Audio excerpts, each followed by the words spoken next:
বিসমিল্লাহ আলহামদুলিল্লাহ ওয়াসসালাতু ওয়াসসালামু আলা রাসূলিল্লাহ।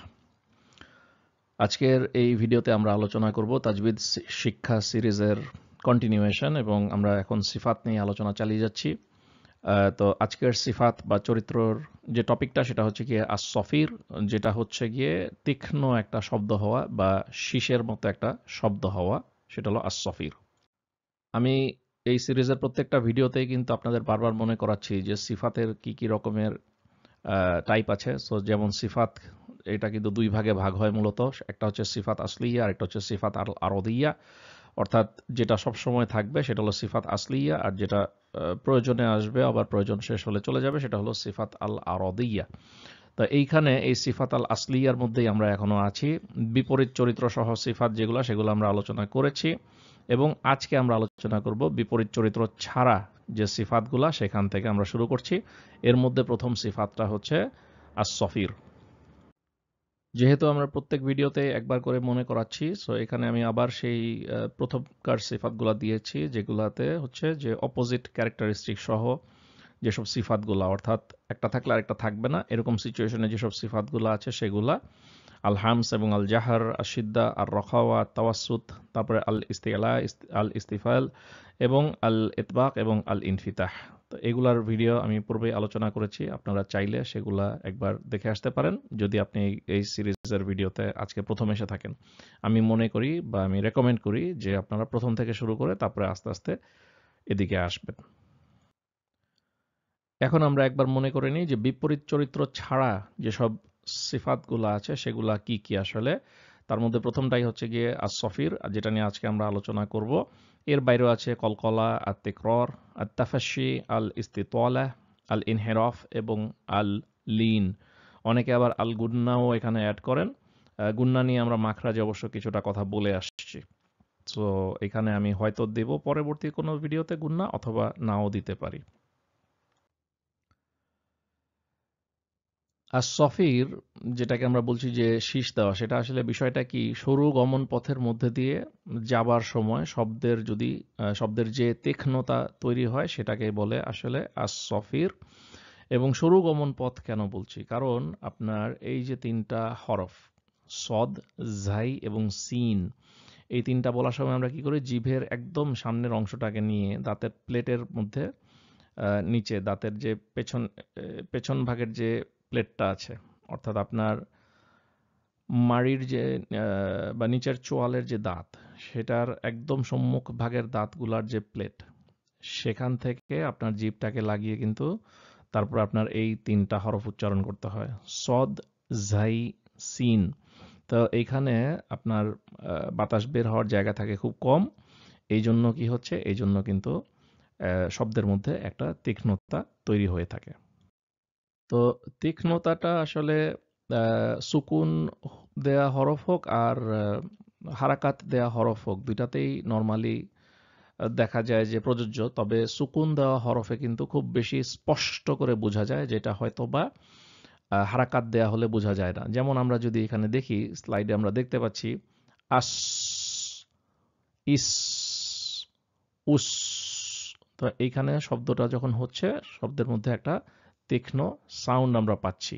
স, সি, সু, সেখানেও একটা তীক্ষ্ণতা পাচ্ছি। তবে আস, ইস, উস, এখানে কিন্তু শব্দের তীক্ষ্ণতাটা একটু বেশি। এখানে আমি একটা এক্সাম্পল দেখানোর জন্য একটা আয়াত নিয়েছি, সূরা সফফাতের আয়াত নাম্বার 1। তো এখানে আমরা কিভাবে, এখানে এই যে আমি এখানে সদ দেখতে পাচ্ছি যেটার মধ্যে সাদ্দা আছে, অর্থাৎ একটা সদ কিন্তু সুকুন দিয়ে উচ্চারণ হবে। তাহলে এটা কিভাবে হচ্ছে, ওয়াসফাতি সফা, ওয়াসফাতি সফা। তাহলে এইখানে আমরা সেই সফিরের যে ক্যারেক্টারিস্টিকটা সেটা পাচ্ছি। এরপরে একইভাবে আরেকটা এক্সাম্পল কি, ঝাই দিয়ে আজ, ইজ, উজ, আজ, ইজ, উজ। তো আবার ওই যে সরু গমন পথের কারণে এখানে তীক্ষ্ণ শব্দ হচ্ছে। এখন এটার একটা এক্সাম্পল যদি আমরা দেখি, সূরা নূর আয়াত নাম্বার 2 কিভাবে পড়ব, الزانية والزاني فاجلدوا كل واحد منهما مئة جلدة الزانية والزاني والزاني। তা এই জায়গায় যখন ঝা বিশেষ করে যখন সুকুন দিয়ে পড়ছি তখন কিন্তু এখানে একটা তীক্ষ্ণতা কাজ করছে। এরপরে হলো সিন। তো আস, ইস, উস, আস, ইস, উস, খুবই সহজ। তো আমরা এরপর একটা এক্সাম্পল নিয়ে দেখি। এখানে এক্সাম্পলটা দেখছি, কুল আউযু বিরব্বিন নাস, কুল আউযু বিরব্বিন নাস, কুল আউযু বিরব্বিন নাস।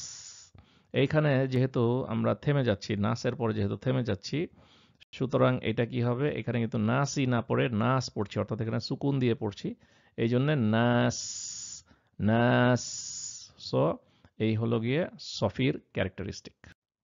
এবারে আমরা এখানে স্লাইডের মধ্যে যে সবগুলা হরফ লিখে তাদের ক্যারেক্টারিস্টিক গুলাকে একসাথে লিপিবদ্ধ করছি এক জায়গাতে বোঝার সুবিধার জন্য, সেখানে চলে আসছি। যেমন আমরা দেখছি এই যে আল জাহর, আল হামস, আশিদ্দা, তাওয়াসুত, আর রখাওয়া, আল ইস্তিলা, আল ইস্তিফাল, আল ইতবাক, আল ইনফিতাহ, এই সবগুলা নিয়ে আলোচনা আমাদের আগেই শেষ হয়ে গেছে, যেগুলো হচ্ছে অপোজিট ক্যারেক্টারিস্টিক সহ সহ। এবং এই প্রথম আসলো সফির, যেটার কোনো অপোজিট ক্যারেক্টারিস্টিক নাই। তো এইখানে আমরা দেখতে পাচ্ছি এই ঝাই, সিন, সদ, তিনটা হরফের মধ্যে এই সফির ক্যারেক্টারিস্টিকটা আছে, আর কোনো হরফের মধ্যে এই ক্যারেক্টারিস্টিকটা নাই।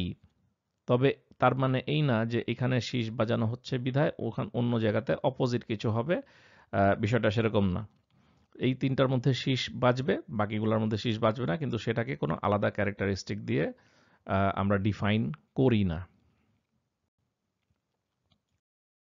তো এই হলো আস-সফির ক্যারেক্টারিস্টিক নিয়ে আলোচনা।